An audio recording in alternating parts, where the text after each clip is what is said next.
They say Putin is worth $300 billion, but what if I told you that's just pocket change? Behind the Kremlin walls lies a secret empire. Palaces bigger than Versailles, yachts that vanish in international waters, and daughters living under fake identities. Shielded by sanctions, but swimming in luxury. Stay until the end, because what we'll uncover about his real fortune will make every billionaire you know look poor. From peasant blood to presidential power.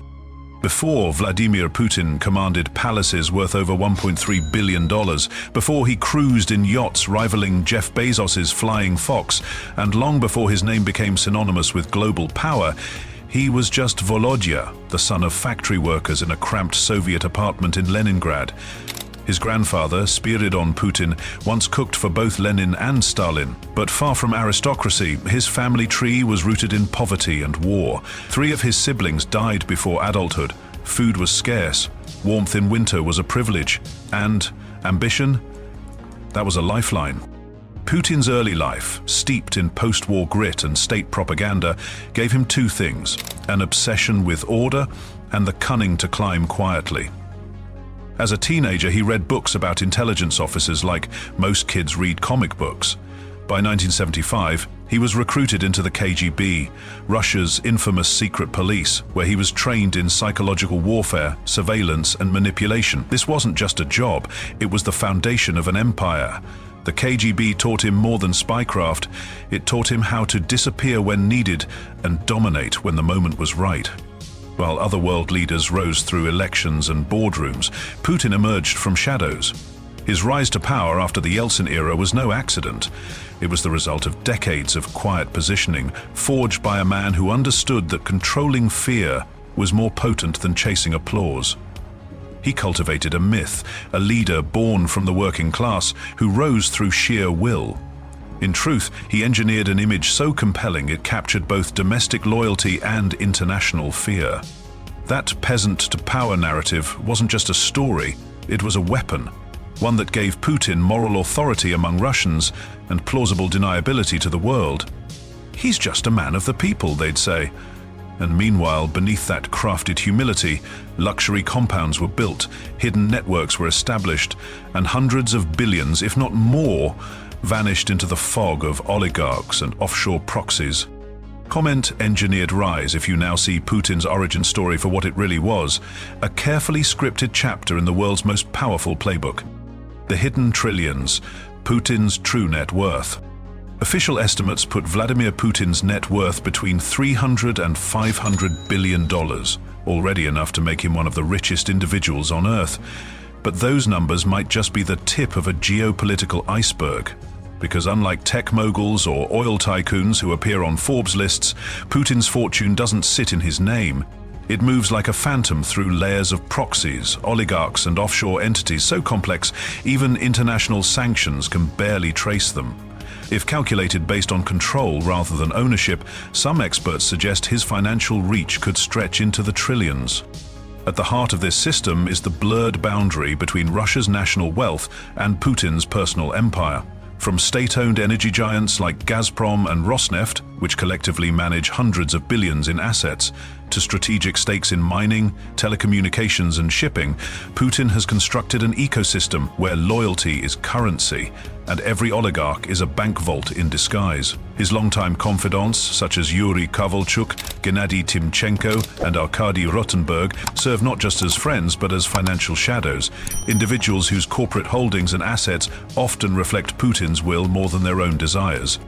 The methods are deliberate. Shell companies nested inside Cyprus, the British Virgin Islands, and Switzerland serve as holding chambers for super yachts, private jets, and high-sender properties. The $1.35 billion Black Sea Palace? It's registered under a maze of holding firms allegedly linked to his inner circle. A $1.5 billion super yacht, rumored to be one of the most secure vessels ever built, is owned, on paper, by a lesser-known offshore entity, yet staffed, guarded and equipped to protect a head of state, not a private citizen. What makes Putin's wealth so elusive is its structure.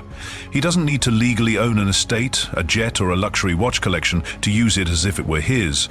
Everything is designed for deniability, and yet the patterns of control, security details, private access, staff rosters reveal who truly calls the shots. The result is a financial architecture that rivals nation-states, sprawling, invisible, and nearly impossible to dismantle.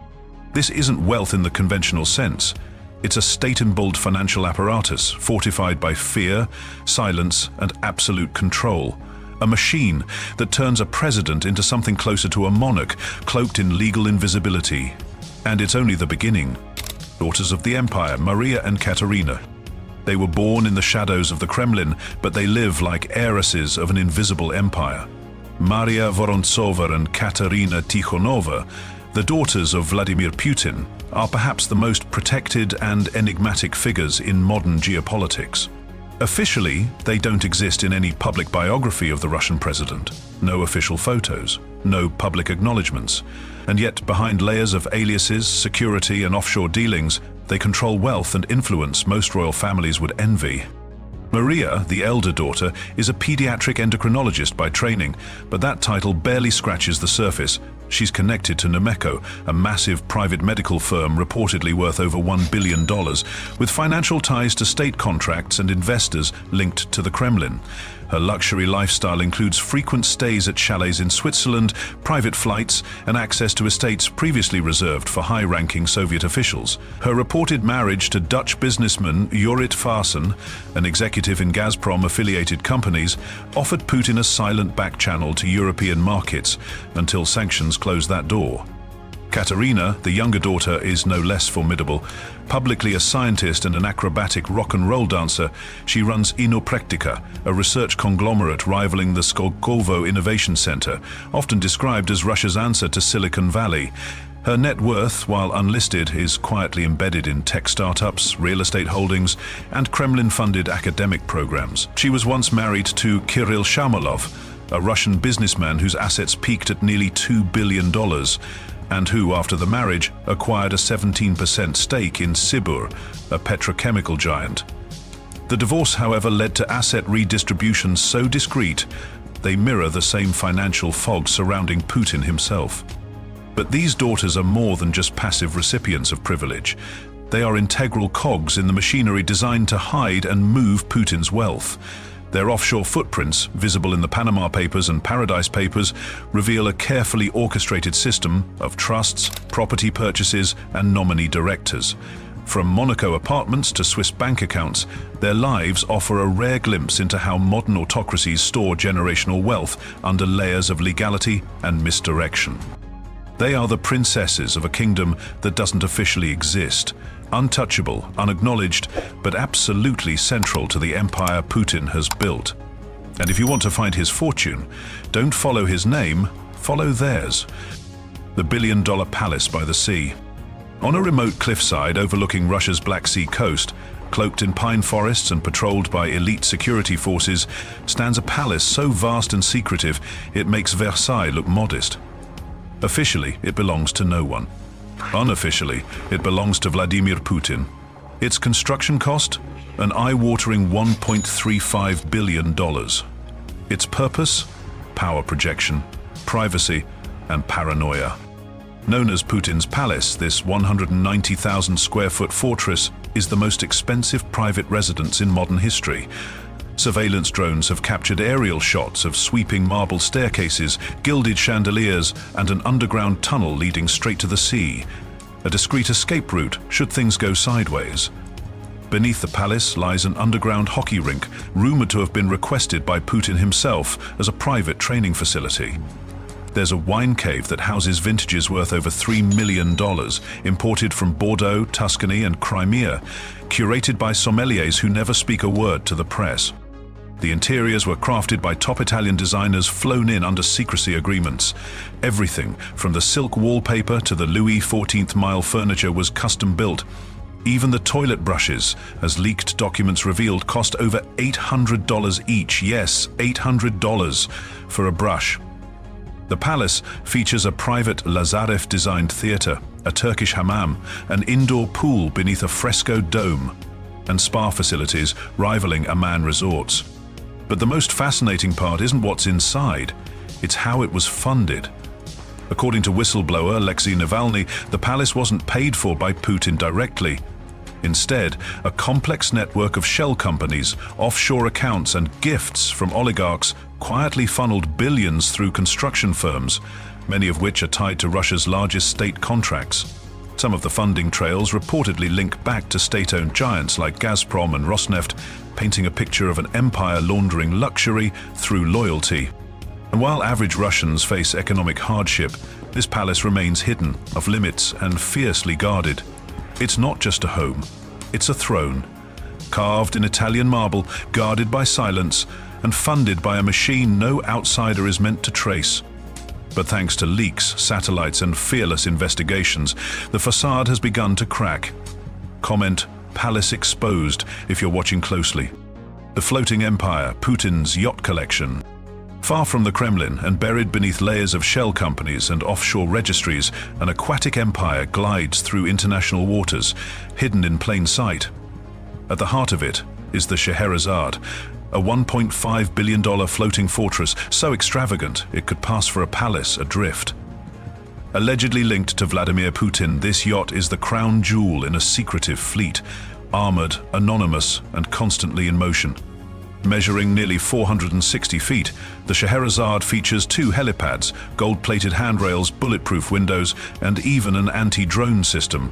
Inside, an opulent spa, Turkish hammam, and a 16-foot cinema screen that retracts from the ceiling. Italian design house Lazzarini Pickering was brought in to curate every inch of the interior. No expense spared. Rumors claim even the door handles are encrusted with diamonds. The price tag isn't just about amenities, it's about a message, a statement of untraceable power sailing freely across borders. And it's not the only one. There's also the Graceful, a 270-foot vessel with an indoor pool that transforms into a dance floor and a mini submarine bay concealed beneath the deck. Satellite footage from marine traffic shows it frequently docked in Sochi, then vanishing for months, its location obscured by signal jammers and legal loopholes. But here's where the waters get murkier. Investigators have traced links between these yachts and Putin's inner circle, most notably Roman Abramovich, the billionaire former owner of Chelsea Football Club. His name appears on crew rosters, shipping logs, and maintenance contracts, yet every official source denies ownership. These are not just pleasure crafts, they are geopolitical chess pieces, floating safe houses, mobile boardrooms, symbols of dominance quietly moored in neutral waters. To maintain operational secrecy, the vessels often switch flags, from the Cayman Islands to Liberia, while crew members sign NDAs that rival intelligence contracts. When international sanctions tighten, these ships don't dock, they disappear. Satellite photos show them powered down, drifting off remote archipelagos, lights dimmed, radar cloaked. All of it plays into a carefully constructed illusion that these assets are separate, unrelated, just pieces of private luxury. But pull at the right thread, and the empire unravels. From the gold-laced corridors of the Scheherazade to the covert ports of the Mediterranean, Putin's fleet isn't just about luxury.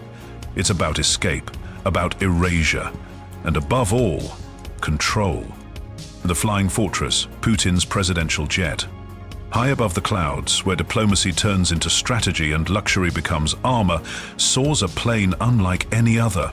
Vladimir Putin's Ilyushin 96-300 PU, a $70 million masterpiece of aerial dominance. It's not merely a jet, it's a flying fortress, a command center cloaked in opulence and hardened by military-grade technology. This is where international policy meets imperial comfort. 50,000 feet above geopolitics. From the outside, it resembles any other Russian state aircraft, but step inside and the facade falls away.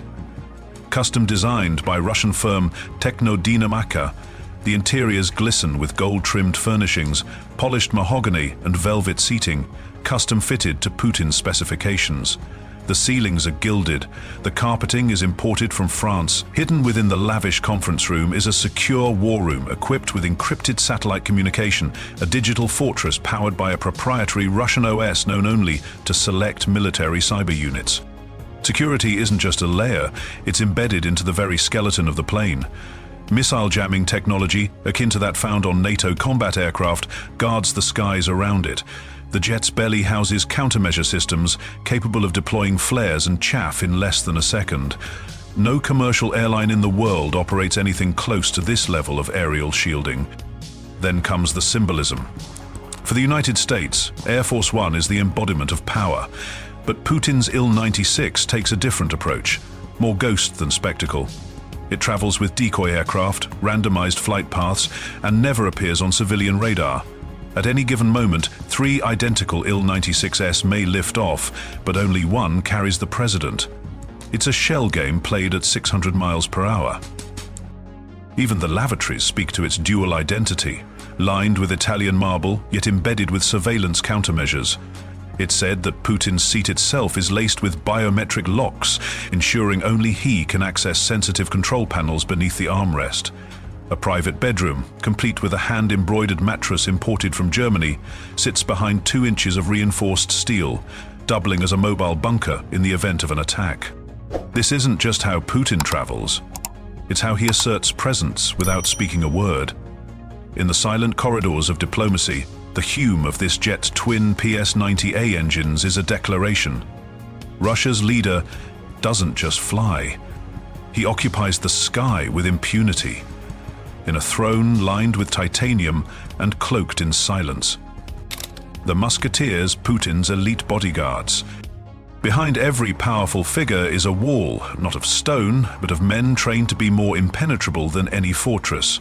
For Vladimir Putin, that wall is known as the Musketeers, the elite inner circle of the Federal Protective Service, FSO, a secretive division with roots older than the Kremlin's own marble floors.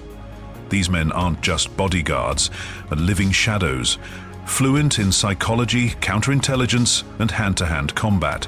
And for those who stand too close, they're a silent reminder that proximity to power often requires permission. Becoming a musketeer is like entering a cult of control. Recruits undergo some of Russia's most punishing selection protocols, designed not only to test the body, but to fracture the psyche. They must run 10 kilometers in under 40 minutes while carrying 35 pounds of combat gear, execute tactical disarms under pressure, and memorize intelligence briefs in multiple languages, often under sleep deprivation. Only a fraction make it through, and once inside, their loyalty doesn't belong to a flag or a constitution, it belongs to Putin himself. Their operations extend far beyond traditional VIP security. The musketeers coordinate RF jamming systems, monitor biometric surveillance grids, and even oversee psychological profiling of everyone within Putin's proximity, including his allies. It's not uncommon for these guards to embed themselves among hotel staff or pose as aides, blending invisibly into the scenery. Their role is not just protection, it's prevention of betrayal. Each musketeer is equipped with gear straight out of a defense catalog: Kevlar-reinforced suits tailored by Brioni, biometric earpieces, and sidearms enhanced with Russian-built Great G18 technology, all silent, lethal, and designed to leave no trace. Their presence is so subtle that in many high-level summits, you'll only notice them in the reflections of glass. What makes this unit terrifyingly efficient is not just their weaponry or training, but their absolute psychological conditioning. They're trained to read micro-expressions, detect deception, and, when needed, eliminate a threat before it fully exists. In Putin's world, where loyalty is currency and paranoia is policy, the musketeers are both shield and sword. They represent the ultimate evolution of security, one where danger is crushed before it even breathes. Regime protected by fear. In Putin's Russia, fear isn't a side effect, it's a strategy. Critics don't just vanish, they're erased with surgical precision. Take Anna Politkovskaya, the fearless journalist who exposed corruption in Chechnya, gunned down in her apartment lobby on Vladimir Putin's birthday. Coincidence? Hardly. Then there's Alexei Navalny, poisoned with Novichok, a nerve agent banned under international law while flying home after criticizing the regime. He didn't just get sick, he was silenced mid-air. These cases aren't mysteries, they're messages. Clear, brutal, loud in their silence. But fear doesn't only operate on street corners or inside prison cells, it echoes through billion-dollar boardrooms. Russian oligarchs know the rules. Loyalty earns you access to $1.5 billion, Swiss bank vaults, and Italian villas. Defiance earns you headlines, investigations, or worse. It's not just about hoarding gold or parking jets in Monaco. It is about control. Who stays rich, who stays breathing, and who disappears from both the Forbes list and the dinner table. When Gazprom executives fall from balconies or bankers vanish during audits, it isn't random, it's regulation. That's why Putin's wealth, estimated in the hundreds of billions, remains untouched. It's wrapped not in Swiss legal protections, but in an ecosystem of fear. Associates don't just protect him, they depend on him. Silence becomes currency, secrecy becomes loyalty, and fear becomes the most powerful insurance policy ever created. His regime doesn't just own assets, it owns narratives, futures, and exits. Even luxury is weaponized. Watch him hand out Patek Philippe timepieces or fly on a $70 million Il-96 not for comfort, but to reinforce status and remind everyone he decides who has access to the dream.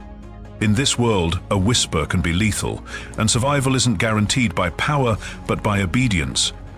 The palaces are polished, the yachts are armored, but beneath the gold lies a silent contract. Obey or disappear.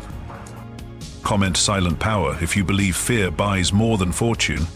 In a world obsessed with billionaires, Putin plays in an entirely different league.